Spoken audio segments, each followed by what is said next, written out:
আমরা এখন যে গাছটার সামনে দাঁড়িয়ে আছি এটাই সুন্দরবনের সেই বিখ্যাত ম্যানগ্রোভ। এর নাম হচ্ছে সুন্দরী। এই গাছটা কিন্তু দেখতে সুন্দর নয়, এর গুরুত্বটাই সুন্দর। গুরুত্ব বলতে মেনলি এই গাছের হচ্ছে কাঠ। এই গাছের কাঠ দিয়ে যদি কোনো ফার্নিচার করা হয়, কোনো পোকাতেও নষ্ট হবে না, বা নদীর যে নোনা জল তাতে কিন্তু সহজে ক্ষত হয় না।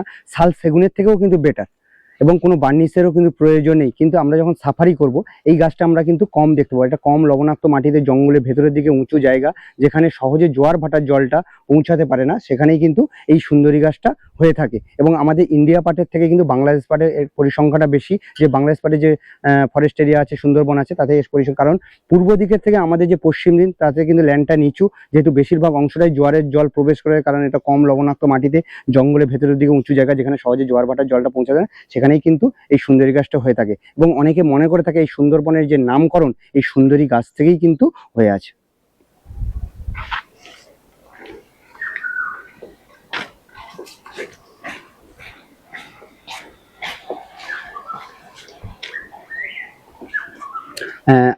আমরা এখন যে ম্যাপের সামনে দাঁড়িয়ে আছি এটাই কিন্তু আমাদের ভারতের সুন্দরবনের ম্যাপ।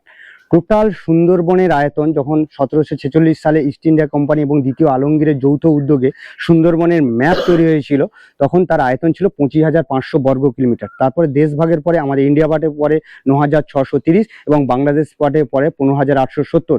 আস্তে আস্তে জঙ্গল কেটে পরপর বসতি তৈরি হয়ে গেছে, তাতে কিন্তু বাংলাদেশ পার্টে 10,070 বর্গ কিলোমিটার অলরেডি বসতি হয়ে গেছে। এবং যেটা 3টে জেলা হয়েছে, সাতক্ষীরা, বাগেরহাট আর খুলনা। আর শুধুমাত্র ফরেস্ট এরিয়া হচ্ছে 5,800 বর্গ কিলোমিটার বাংলাদেশ পার্টে। এবং ইন্ডিয়া পার্টে 9,630-এর মধ্যে 5,366 বর্গ কিলোমিটার এবং 102খানা দ্বীপের মধ্যে 54টা দ্বীপ বসতি হয়ে গেছে। আর 48টা মাত্র দ্বীপ যেটা জলা জঙ্গল হয়ে আছে, তার আয়তন হচ্ছে 4,264 বর্গ কিলোমিটার, যেটা আমরা এখন ম্যাপে দেখতে পাচ্ছি। এবং জঙ্গলের মধ্যে থেকে ভারত এবং বাংলাদেশকে কিন্তু ভাগ করে দিয়েছে এই রায়মঙ্গল নদী এবং কালিন্দী নদী। এই যে 4,264 বর্গ কিলোমিটার যেটা আমরা ম্যাপে দেখতে পাচ্ছি, 48টা আইল্যান্ড নিয়ে আমাদের ভারতের ম্যাপ, এটাকে আবার কিন্তু দুটি ভাগে ভাগ করা হয়েছে। আমরা দেখতে পাচ্ছি যে এটার কালারটা আলাদা, এটার কালারটা আলাদা। এই যে পজিশনটা দেখতে পাচ্ছি, এটাকে বলছে ডিভিশনাল ফরেস্ট। এর আয়তন হচ্ছে 1679 বর্গ কিলোমিটার। আর এই যে পার্টটা দেখতে পাচ্ছি, এটা হচ্ছে টাইগার রিজার্ভ এরিয়া। এর আয়তন হচ্ছে 2,585 বর্গ কিলোমিটার। এর মধ্যে আপনার টাইগার ফাইগার, হ্যাঁ, সবই, দুটোতেই টাইগার আছে। এখানে আর কোনো বসতি নেই। এই বসতি আমরা এটা দেখতে পাচ্ছি। হ্যাঁ, যে এই যে দেখতে পাচ্ছি, এই যে 2,585 যে টাইগার রিজার্ভ এরিয়া, এটাকে কিন্তু আবার 3টি ভাগে ভাগ করা হয়েছে। আমরা এখন দাঁড়িয়ে আছি সজনেখালি, এরপরে সুদর্ণখালি এবং দো বাঁকি। এই যে দেখতে পাচ্ছি, এই যে এরিয়াটাকে বলছে স্যাংচুয়ারি জোন। এর আয়তন হচ্ছে 363 বর্গ কিলোমিটার, যেটাকে বলা হয় Sajnekhali wildlife sanctuary zone, টুরিস্টের জন্য। বাফার এরিয়া, যারা মাছ কাঁকড়া মধু সংগ্রহ করবে, এবং এখানে কিন্তু টুরিস্ট এলাও আছে, যেটা হচ্ছে বুড়িরডাবরি ক্যাম্প বলে। এটার আয়তন হচ্ছে 892 বর্গ কিলোমিটার। এবং যে বুড়িরডাবরি ক্যাম্পটা, যেখান থেকে বাংলাদেশের জঙ্গলটাও আপনি দেখতে পাবেন এবং ইন্ডিয়ার জঙ্গলটাও কিন্তু আপনি ওখান থেকে কভার করতে পারবেন। আর এই যে পার্টটা আমরা দেখতে পাচ্ছি, এটা হচ্ছে কোর এরিয়া, রেস্টুরেন্ট এরিয়া। এখানে কোনো টুরিস্ট বা মৎস্যজীবী কিন্তু এলাও নেই। শুধুমাত্র এই যে দেখছেন হলুদ কালারের, এগুলো হচ্ছে ফরেস্টের ক্যাম্প হয়ে আছে। এটার আয়তন হচ্ছে, হ্যাঁ, এটার কারণ হচ্ছে, এটার আয়তন হচ্ছে 1330 বর্গ কিলোমিটার। কারণ সুন্দরবন হচ্ছে অভয়ারণ্য।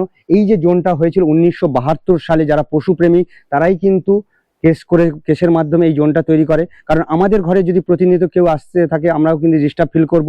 এবং বন্য পশুদের ঘরে যদি এরকম প্রতিনিয়ত সব জায়গায় যদি মানুষ যেতে থাকে, তারাও ডিস্টার্ব ফিল করবে। তার জন্যই এই কোর জোনটা তৈরি হয়েছিল।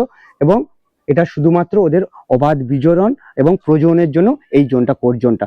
শুধুমাত্র যার স্টার্টিং পয়েন্টে যে নেতিদোপানি বলে যে ক্যাম্পটা আছে, যেটা অনেক সময় উইন্টার সিজনে ট্রাভেলসরা নিয়ে যায়, যেটা দিনে অনেক সময় 10টা করে বোট থাকে, যেটা কোর এরিয়ার জোনের মধ্যে নেতিদোপানিতে একমাত্র নিয়ে যাওয়া হয়। যেটা আমরা অনেকে মনসা মঙ্গল কাব্যে পেয়ে থাকি, যে নেতির যে চরিত্রটা, তার নামকরণেই কিন্তু এই ক্যাম্পটার নাম। এবং সেখানে গেলে একটা 400 বছরের ধ্বংসাবশেষ আমরা দেখতে পাই, যেটা একসময় নাকি মনসা দেবীর মন্দির ছিল।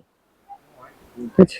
আর স্যার, এই যে আমরা 4,264 বর্গ কিলোমিটারের কথা বলছি আমাদের ইন্ডিয়া পার্টে, এতে কিন্তু আমাদের লাস্ট যে টাইগার সেন্সাস হয়েছে, তাতে ক্যামেরা ট্র্যাকিং এ ধরা গেছে 101টা বাঘ, আর বাংলাদেশ পার্টে 125টা। কিভাবে ক্যামেরা ট্র্যাকিং হয়? যে বাঘের টেরিটরি তৈরি হয়, গাছের গায়ে ইউরিন ছড়াতে ছড়াতে যে নিজের এরিয়াটা তৈরি করে, যে পথে প্রতিনিয়ত বাঘ চলাফেরা করছে, যেখানে ফ্রেশ পারমার্ক পড়ছে, আমাদের যে প্রতিনিয়ত যে পেট্রোলিং বোট ঘুরছে, সেই যে এরিয়াগুলোতে ফ্রেশ পারমার্ক পায়ের ছাপ পায়, সেগুলোকে মার্ক করে রাখে, সেগুলোতে সেন্সাস ক্যামেরা লাগানো হয়। এবং যেহেতু ক্যামেরার সামনে যাতে আসে, তার জন্য মাংস আর ডিমকে পচিয়ে সেই ক্যামেরার সামনে রাখা হয়। সেই স্মেল গন্ধেতে যদি আসে, তাহলে প্রত্যেক বাঘের ছবিটা ওঠে। এবং প্রত্যেকটা বাঘের কিন্তু মুখের ফ্রেশ স্ট্রাইক এবং লেন্থ এবং পার মার্ক প্রত্যেকটা বাঘের আলাদা, সেইভাবে কিন্তু ধরা গেছে 101টা এবং বাংলা স্পটে 125টা।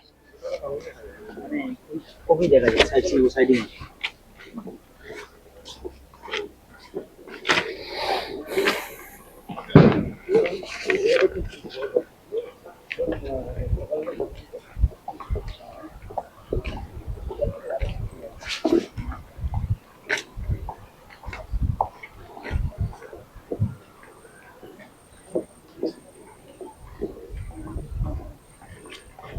আপনার কি কোনো চ্যানেল স্যার?